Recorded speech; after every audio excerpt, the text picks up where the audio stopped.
and welcome. You know what today is? Just as well as what I do. It's the 29th of August 2014. It's a bit of a different video today, guys, and I don't know yet how we're going to arrive at the end of this video, but I just want to say something here for those that sometimes don't last to the end of the video. What I want to say is this video might bear some importance to you, whatever that is. You will know, I guess, at the end of this video. And it's a little bit different because we usually talk about scientific things on this channel, and we look at a lot of things, the pole shift, earthquakes, current climate changes and things like that, and I think they're all relevant to this present time and what is taking place with ourselves at the moment in this time. I want to start off by just being a little bit honest with you guys, because I know sometimes I throw some things in the videos that you can probably think, well, this is not really science, and you can't do the two, Gene. You can't do science and spirituality or religious things. You can't mix the two together because they're very argumentative against each other, and that is very true. I guess when I was growing up, as a Church of England Christian, I suppose you'd like to describe it at that, I had knowledge when I was very young that there was probably something out there, and it was when I was studying science that there seemed to be more answers there, like how we evolved, how the very first land life forms crawled out of the sea, and from that we evolved into other land animals, changing in somewhat ways similar to Darwinism, what people would say, evolution, the surroundings changing our actual physical form. But like I say, I started being probably having not very religious, but having a knowledge of that, and then going through science, and then finding there was more answers. To me, at one particular point in my life, I had completely abandoned the story of God and religion and everything, up until one evening. And we used to go out regularly on a Thursday, me and my friends. There would be about 7 or 8 of us meet up, and we would have a few pints, and a lot of the lads would love the arguments that I would have with a particular friend, which I've been a friend with since the age of 2 years old. We went to the same nursery, we grew up together, and me and him would argue, and Chris, my friend, would always be on the side of defending God and religion, and I would always be on the side that had the scientific explanation for how we originated on this earth. And like I say, my friends would sit there listening to me and Chris talk for a great deal of time about this, and not argue aggressively, but debate, I would say, more. And something happened one night. We'd only just briefly started on the subject of science and religion, and a bit later on that evening, it was weird. My friend went to the loo, and he came back, and in front of all our friends, he said, "I've got to tell you something." And I said, "Oh yeah." And like by this time, Chris had obviously caught the attention of us all there, and it had gone very quiet. And he said, "God wants you to know that he's real." And you can imagine, I can imagine that he must have felt at that point, well, if he'd have just come out with it the way he did, I thought, my God, he must be embarrassed about that now, that he's came out. And, it was almost like he had been overwhelmed to tell me this. And laid down, what anyone else had thought about him to let me know this in a specific way. And it was like, travelling along and hitting something dead in its tracks. It was a bit of a shock to me that he came out with that. And I guess equally to the rest of the friends that was there as well, because he just came out in broad daylight and, without any warning to any of us, and just came out and said that to me. And I think he even said, I don't know why I felt I had to tell you that, but God wants you to know that. It was quite shocking. And my friend who told me this wasn't complete religious, nutcase. He's not that sort, and it was just, like I say, it was a bit of a shock. So it wasn't long after that I actually purchased a Bible off the internet. I've had the same Bible now for many years. It's threadbare, and I started to read it.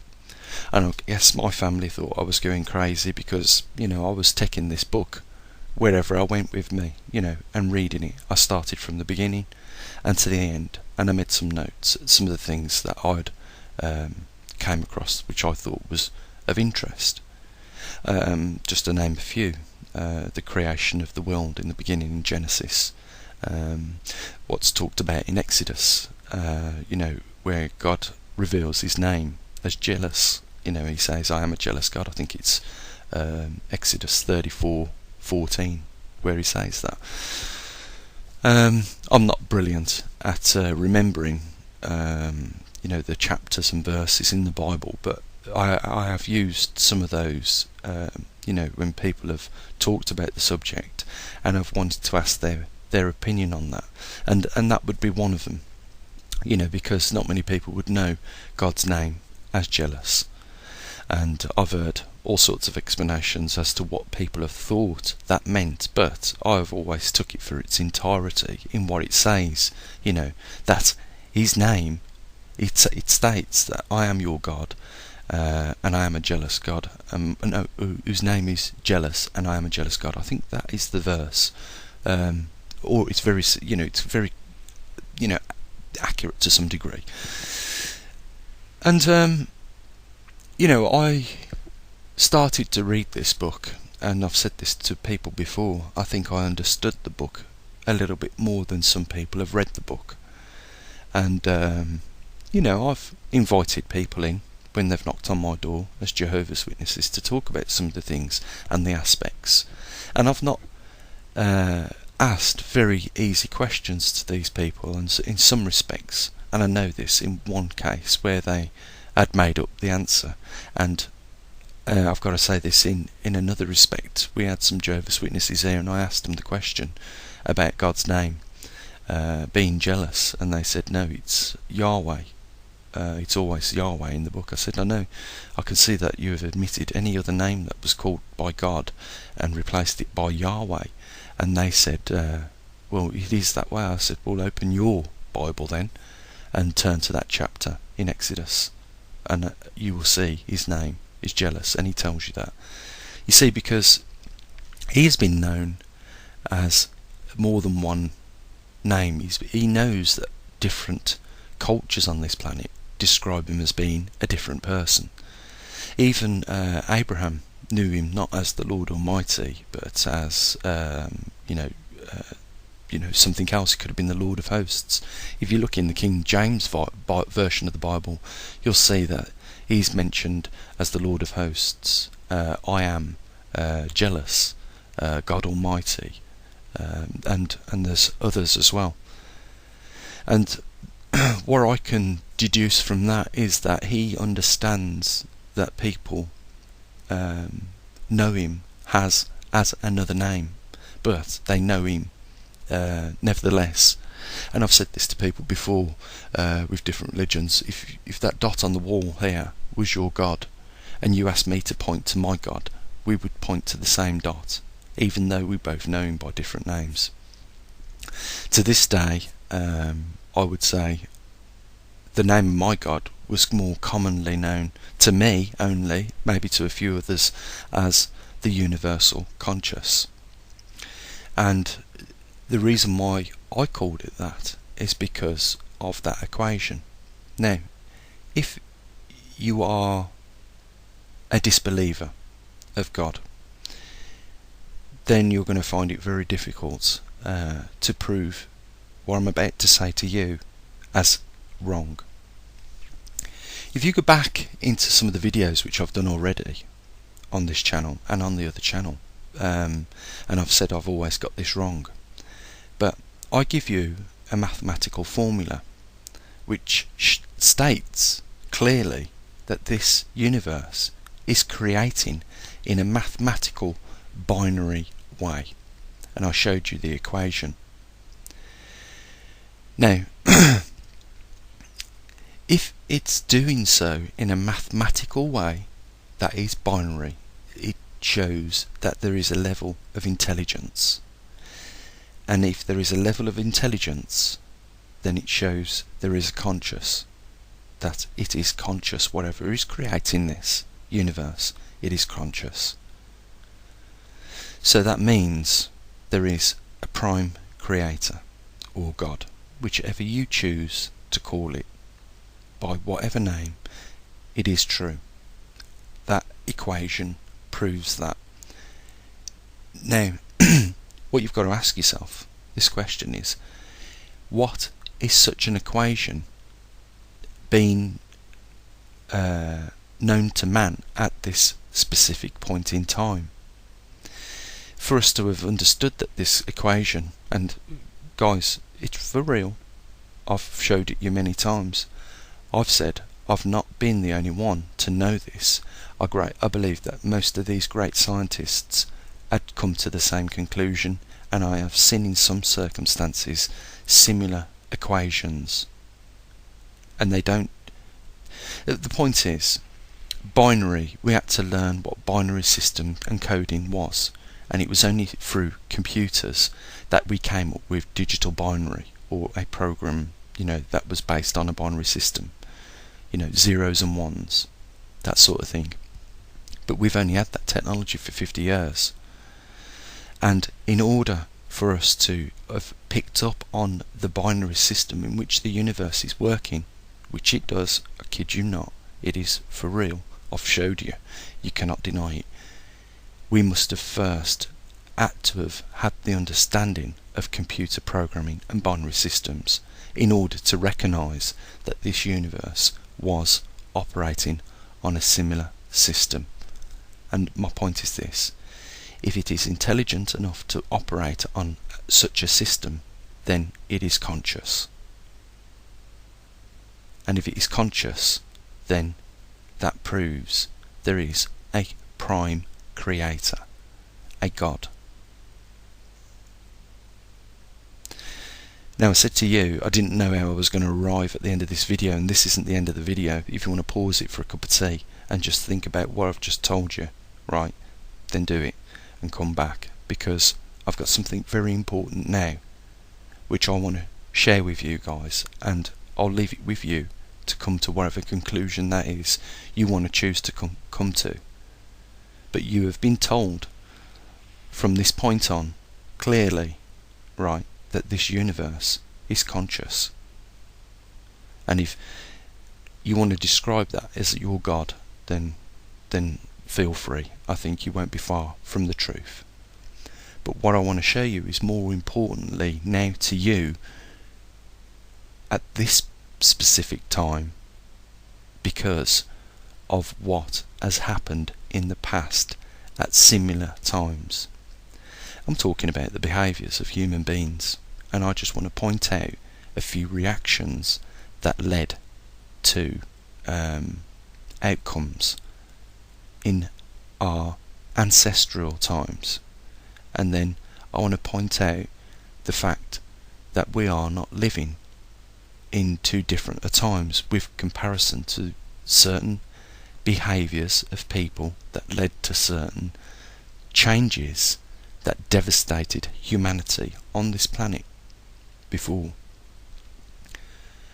And that is what I want to show you. Right, so I'm going to find a few of these chapters in the Bible, and I'll present them to you, and I want to present what happened after that event. And then I'm going to ask you to consider what sort of times we are in now, and see if you can recognise the same things that was happening before these major events took place on this planet. And then, I believe at the end of that, you'll have a grasp of what times you're living in. Now I know this is a slight different take to what I usually produce on this video, on my videos and on my channel, but I feel it is important that I tell you this, because I'm aware that certain behaviours are leading to certain how can we put it, events which are taking place right now. And I believe, as there is no sign of things improving in any way, that these events are going to be, continuing along the trend of getting worse. Now, you're probably thinking, well, what is the connection? Well, the connection is yourselves. Because you might be on a planet which is isolated from the rest of the universe, or you may feel that that is the case. But what I want to tell you is that you yourselves are part of this universe, because you are in this universe. And what I'm saying to you is that everything within this universe is connected, and you therefore are even connected to Prime Creator or your God in that same way. So I want to just get into now showing you some of the things that have happened in our history that led, possibly, I feel more that was the case, that led to these extreme events shortly after. And I just want to point out the evidence for you, so that you can see it for yourselves and understand what point at time we are here today. And you can take that away with you and share with whoever you want. That's what my objection is here. So let's get into it. So here we are, Genesis chapter 6, verse 11 to 18. For some people, faith is enough, but for, I would say, the foolhardy like myself, I needed proof. And I guess that my experience to this point has been in finding that evidence out for myself, and also experiencing some of the experiences that I have to date.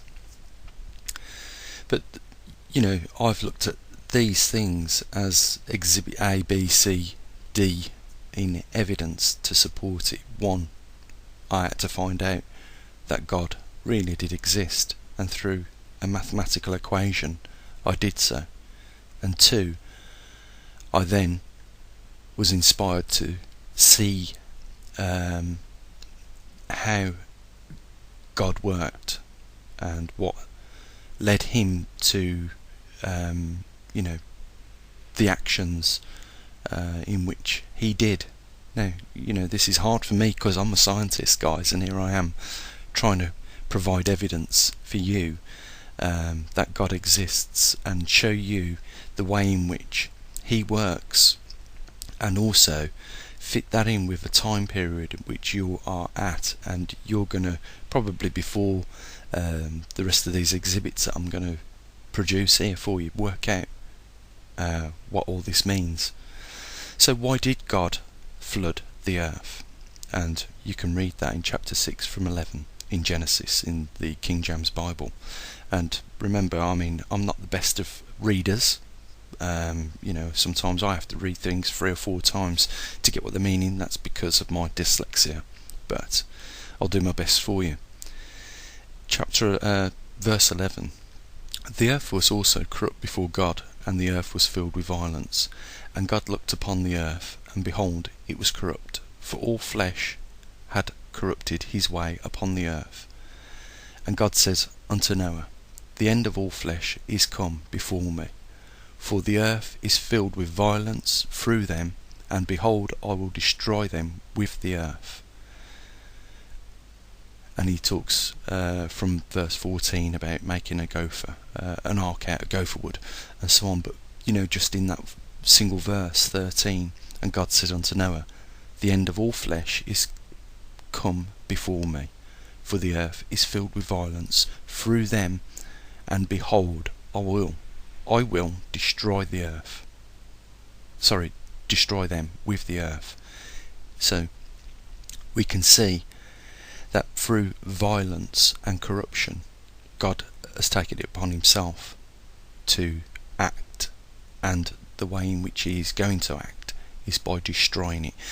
And you might think that that is very harsh. Well, let's just look at this another way. Let's use the analogy of a horse with a broken foot. The horse probably can't ever mend that foot, and infection is probably going to set in. And from as well as I do, what is the reaction to that is to do what is best for the horse, not to leave it in suffering pain, but to end it. And I believe that this was what God had saw, that if he left the corrupt behaviour of man on this earth, that it would lead to worse pain for man, and therefore it was more ethical to end it quickly for him and save him suffering. And I believe that is why God flooded the earth. But he did have favour with Noah and his 3 sons, Shem, Ham and Japheth, I think it was. Can't really pronounce that, but he told Noah to build the ark. Now I can imagine back in the day someone building an ark and warning people of a flood that was about to come and no one paying attention. It's a little bit like what we hear some people today saying, we are in end times, prepare, because something is coming. And like those back in the day of Noah, no one probably is paying attention at all to them. And we understand that a little bit further on in this Bible, where it talks about people would rather believe a falsehood or a lie as opposed to the truth. You see, we live in a unique time at the moment where people don't even consider themselves as being part of this universe. They feel that they live on an earth in a biosphere that is totally contained, themselves is totally contained from the universe, yet they are part of it, and they can't even grasp that. And it also states in this book that great deceptions will be believed as truths, and vice versa. Truths will be believed as lies. So we know how people will think during those times of tribulations spoken of in Revelations. But here is just one account of why God was pushed to act, and there are many. So we could consider this Exhibit B. Exhibit A is the proof of God through a mathematical equation. If faith wasn't enough for you, then perhaps the mathematical equation may be that. And here we are seeing why he's choosing to act in certain ways given certain behaviours of people on the earth. These are our ancestral stories that were recorded in biblical books, and in my view are probably not the accuratest accounts of what took place, but the very clear accounts of something large happening. I could go into evidence to show you places that have been submerged in a large quantity of water up to a certain level of land, which would prove some of these cases. But if you remember in this story, most of you will, it rained for 40 days and 40 nights, and I think the amount of water that it rained in that short period of time was many cubits of water. And you can work out roughly what a cubit is by just doing a search, cubits to modern measurements, and you'll find out how deep that water rained. But it was enough to destroy most of the inhabitants on the planet at that time. And it was brought about through the behaviour of corruptness and violence and wickedness. And let's look at a further then exhibit of this same trend. We're looking for trends because that is what I do as a scientist.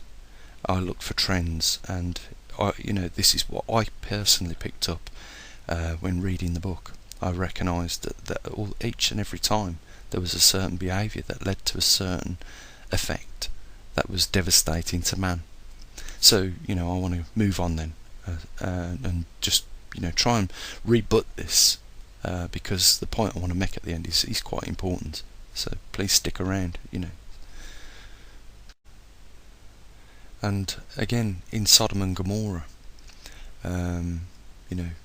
Genesis 18:19, the Lord is talking about the sins of this city, where men are sleeping with men, they're sleeping with animals, women are sleeping with women. There is a lot of adultery, wickedness, corruptness, basically sins of all sorts. And God says to Abram, even if I find 50 people, I'll spare that city. And we can read on to chapter 19:24, what happened.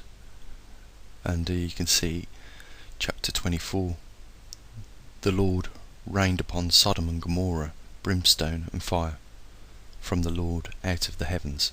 So the city was destroyed and recorded again in these biblical texts, and it was the reasons behind the actions that led to it. It was the behaviour again of human beings.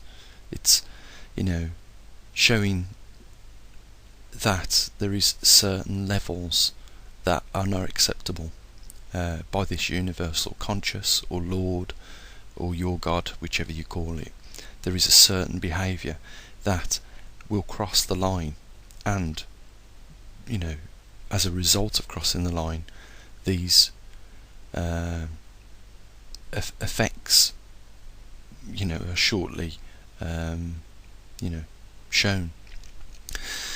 So there are other examples of this, but I think those that have really read the book, understood the book, will know more accounts of things such as this.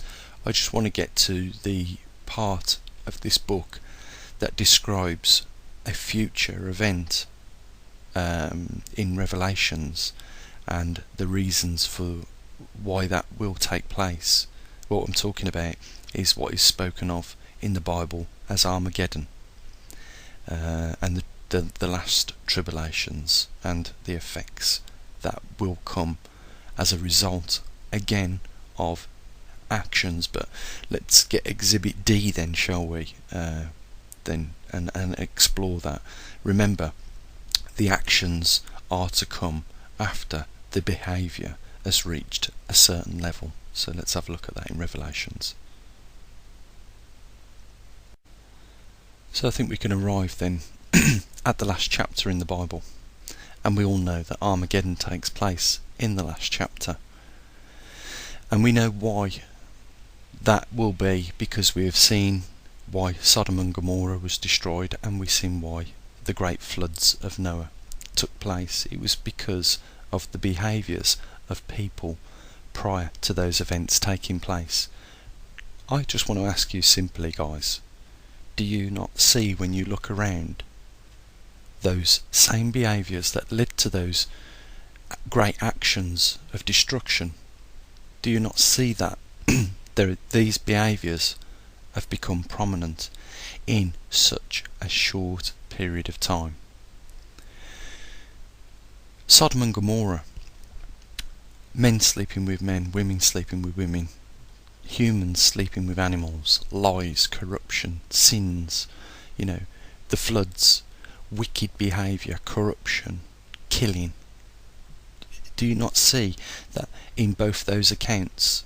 do you not see that behaviour in today's society? We have murderers, we have rapists, we have paedophiles, we even have them within the churches,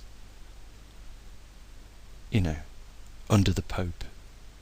But corruption has never been as rife as it has. Only in the last 100 years have we accepted, buggery.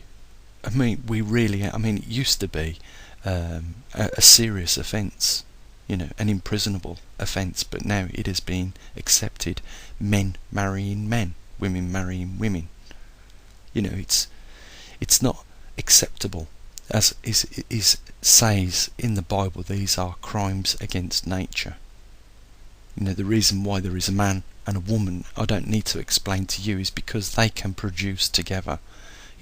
Men and men cannot reproduce, and therefore it is a crime against nature. It shouldn't be, but it is becoming more and more rammed down our throats, as an acceptable behaviour.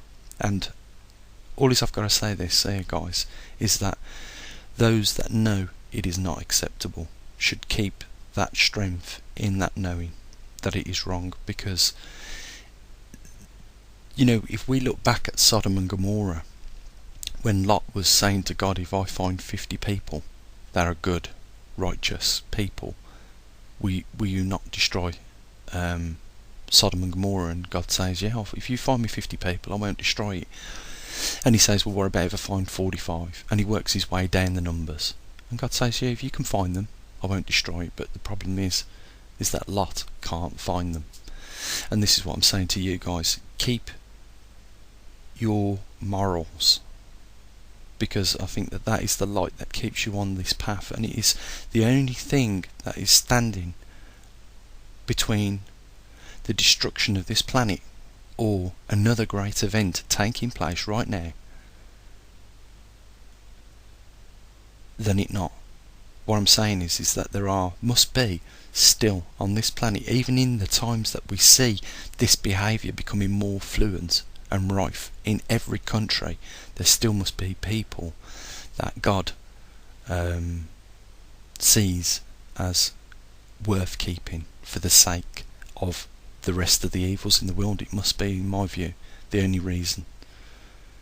And so long as there are these good people, maybe it is the only thing that's keeping the rest of them alive on this planet right now, that are behaving against those commandments. Because we know there are killers, liars, thieves and rotten people, and that these people don't understand that they have a kingdom within them, that should reflect out to those people that see good and want to be in their company. But likewise, you have these people that reflect their kingdoms out, that are corrupt, greedy, spiteful, selfish people, and they only attract their own kind.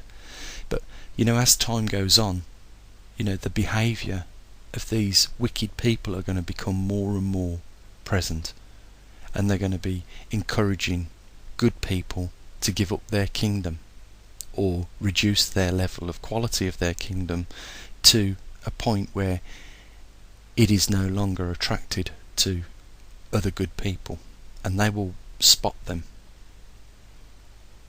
So you keep the kingdom, that you keep your morals, you keep the strength that you've got that keeps you being a good person. Keep that, and don't succumb to the temptations of these wicked people, because it will be when there is no one left that this, what is described in Revelations, will very likely take place. So I don't know whether we've arrived at this position in this video where I'm going to wrap it up. There's probably a lot more to talk about this, but I'm just hoping that in the little bit that I've provided here, that you've got an idea as to what times you're living in. And we could be very close. I do think we are certainly at the door. Why do I say that? Because For 780,000 years, the Earth never went through a magnetic reversal. And now it has chose to do so in the last 100 years. And in the same period of time, human corruption has been more common in the last 100 years than it ever has been. There is more corruption now. And the behaviours, the lines of certain behaviours are thinning out. It's like, the TV wants to put more and more gay people on there so that it reduces your, it anaesthetises you to it, so that you think, well, these people aren't bad just because they choose to sleep with other men and other women. They're not bad people. But it is against God's will that people act like that. And it is seen as a crime against nature. And it is disallowed. And if you know that God really does exist, then you should what's the word I'm looking for? You should resist it even more, to say the least, is what I'm saying. If you know wrong and right, you should act accordingly to that situation. It is not I'm not picking on gays at all. I'm just stating the facts. That if you know this universe is conscious and intelligent and is creating, and that at some point it has laid down 10 laws for people to abide by, and in our history, in these ancient writings, we see that when every time these laws are broken to a certain point where the behaviour is not accepted, something like a flood or the destruction of a city will take place. Then you should avoid that in the future. And as it states here, there will come a time where people do relax their belief in God, as we can see, and also not uphold his commandments which we was charged to keep for him. And at the end of the day, the commandments were not for his benefit but for yours. They was for your benefit, so that you would know the right path to walk on. So if you choose, after even watching this video, to say that there isn't a God, when I have in some way produced evidence to show you that there is, and I have mentioned that equation is on a binary system, and that there is a reason that it came about after we discovered binary code for building computers, and now that has had to have fallen in place as it was. Otherwise we would have the binary code of the universe but not understand what the binary code does, because the code creates a program, or the rules in which things will create as in respect to the universe. That is the way the universe goes about its creating, by an intelligent binary way. Now, if it is using an intelligent way, it must be conscious, and if it's conscious, then it's alive, guys. There's something else here that we have neglected to really understand, but it's somehow found a way of coming back to remind us, or it might have been for other reasons, perhaps to warn us that we are very close to something, as I believe we are. There is wickedness in this world. Today's times, there is wickedness, there is murderers, there are corruptions beyond belief. Banks are stealing people's futures from beneath them, and it is all going unregulated. People in government no longer govern for the benefit of people, which they have swore an oath to, so there are oath breakers. Even in trivial manners, as swearing an oath to serve the people, they can't even keep that oath. And there is, I believe, there's a deliberate attempt to wipe out religion. And when they wipe out the religion, then what will society look like when religion's gone? Some will say, well, it will stop wars. But I don't believe there has ever been a religion that has, encouraged war. If you read it, I think, that people that understand their religion know it is wrong to kill another human being. And if that other human being deserves to be killed, then leave it down to the powers of this universe to handle, because it does. Some people would say karma. Karma comes back on you. You do something wrong, it comes back on you for that reason. But anyhow, guys, the point here is that, we are certainly seeing the behaviour that triggered the events in our ancestors' times. And it's you can just look around how close to we are, to us seeing something on a grand scale. Well, we might have already been witnessing it, like I say, with the magnetic poles reversing on this planet. This planet's gearing up for something, and God says he will use the earth to destroy man. Well, let's hope that it is a case of Sodom and Gomorrah, and that there are good people on this planet still worthy of even, keeping the rest of the corrupt planet alive for the fact that they are good. Let's hope that those people are not encouraged and forced to be corrupt themselves, because that will be when the light dims on this path for humanity, I believe, when the behaviour is commonly accepted to be rotten, and it is the only way to survive. Then that will be the time, that we will see it happen tomorrow. I hope you've you may have got something out of this video. I know it's gone on for a long time, and I apologise for that, but just look around. I think you'll agree. We're certainly in times of great tribulations, or prior to them taking place. And that's all I've got to say, guys. Keep your light, keep your lantern lit. Keep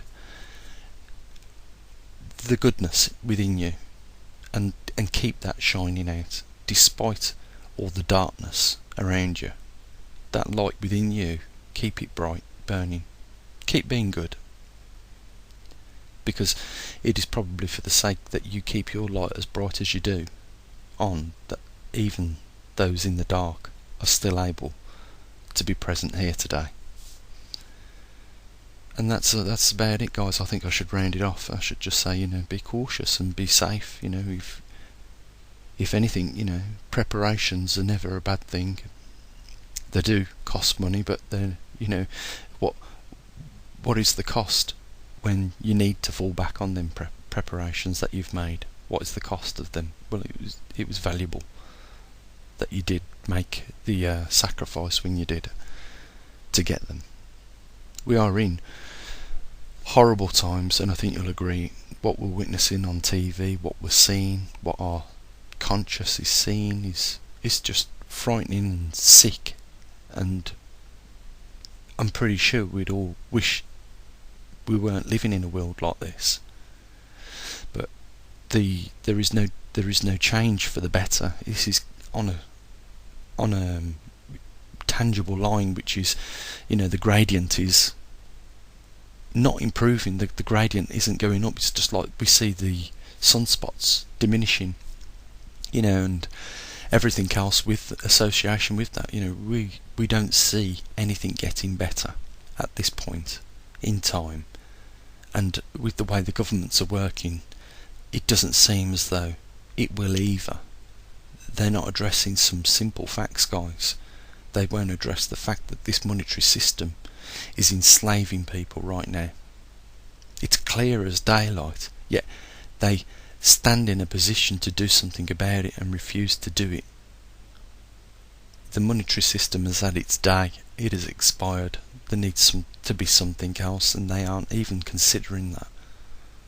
So for now, slavery will get worse and worse. People are losing their houses that work all week. Some people, work 2 jobs just to pay the bills. There's nothing there's nothing left after they've paid the bills. In some cases they don't meet the amount of bills they need. There isn't enough hours in the week for them to work in order to pay for these bills. And we're hearing all sorts of atrocities take place. They're losing the house, they're going malnutritioned. They're not, the parents of children are putting the food on the child's plate and not their own, and they're trying to work as well as to keep the roof over their head. It's an incredible time that even in these richest of countries we're seeing this take place. I could go on, guys. I think you do know what I'm talking about, and I'm going to round it up here. Try and encourage other people to see this as well. I think would be a right thing. Encourage good people. Reward good people for being good, and don't reward the wicked, because they don't deserve it. And right now we're seeing the wicked reward the wicked, and that's the only way they can get on. They don't want to associate with us because they know they're wicked. They don't like the light of people with good kingdoms. They don't like it, and we wouldn't have them within 10 foot of us in any case, and they know it, and that's why they stick with their own kind. And they are, in every respect, in the way I view them, evil. And I think that's what evil is: wickedness, corruptness, liars, cheaters. In order to get what they want, they can't do it in any other way other than be a cheat. So, guys, as usual, I'll say bye for now.